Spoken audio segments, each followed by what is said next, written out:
Okay,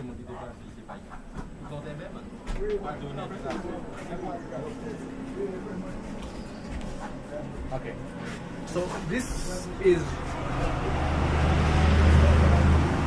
come on right in there.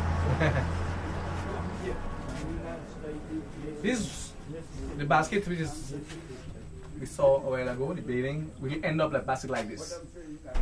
Beginning we saw, end up like this.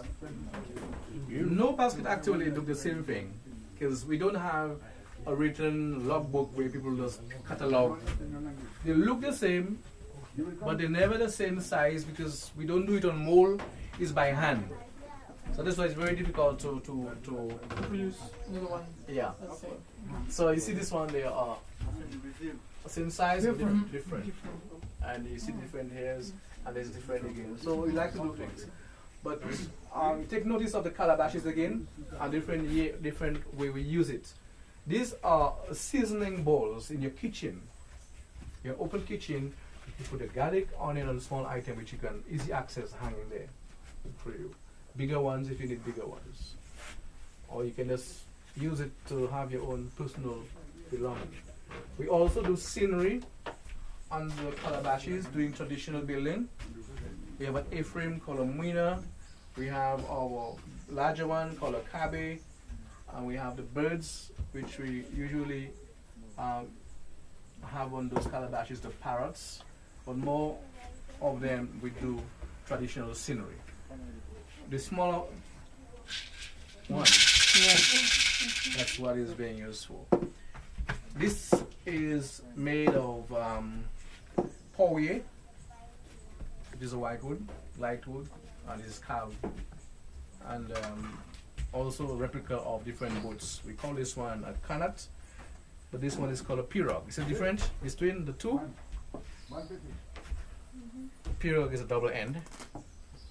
This one is a kanat, and if you have a larger one like this one, we call it the basaka, which is a larger one that use about 50 to 60 people in that. Really? That would use about 3 men fishing, and that we use about 4 men because it's used as a war canoe. So that's why double end. You don't have to turn around. So you're going this way and go this way. There's a pedal. Just turn and paddle it the other side. So this was the main reason why they make it double end one. And those one were a little bit thinner one that will go faster to cut the waves, to float and then to maneuver themselves in the waves. Your ancestors came over, you said, from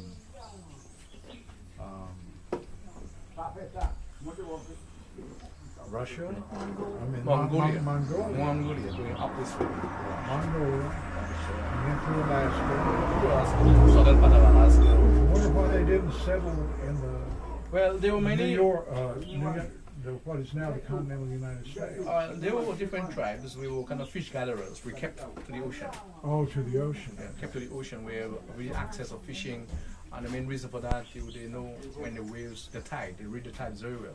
They usually use the tide. When the tide came in, fish would be trapped on the coral reefs. Right. They will spear them, they will hunt crabs and whatever. They were moving people, they wasn't more settlers. The Arawak were more settling there, but we were kind of just on the move, keep on moving.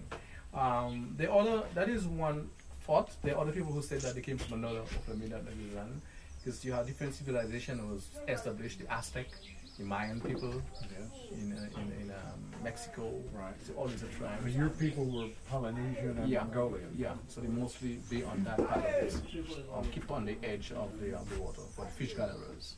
And when they reached the Orinoco many years, that's when they saw the small island, there was wood enough to build rafts, and they developed the skills to make those boats there as they move along.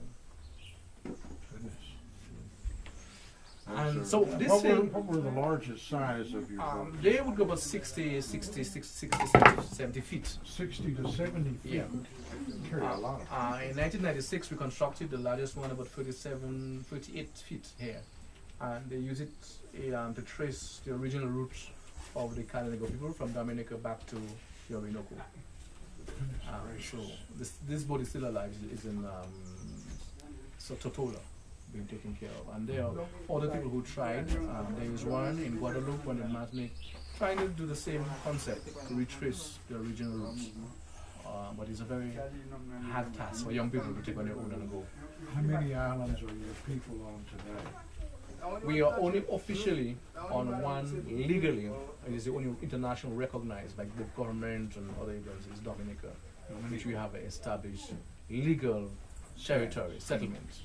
There are other people in Trinidad, there are people in St. Lucia, there is a group of what they call mixed Kalinago and African in Belize, called the Garifunas, and we have a population that lives on the rugged part of St. Vincent called Sunny Bay, again they call the same ancestry called the Garifunas.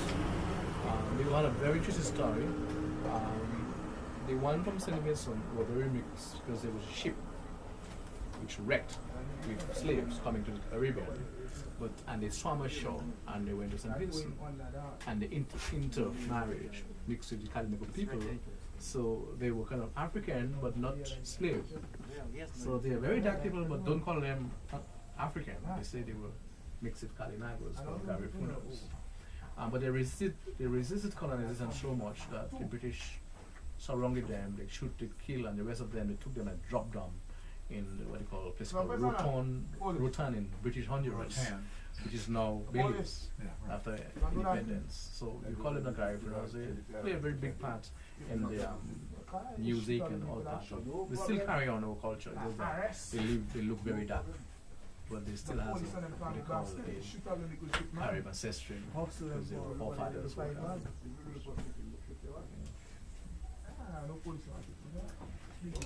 Good. So this item of for sale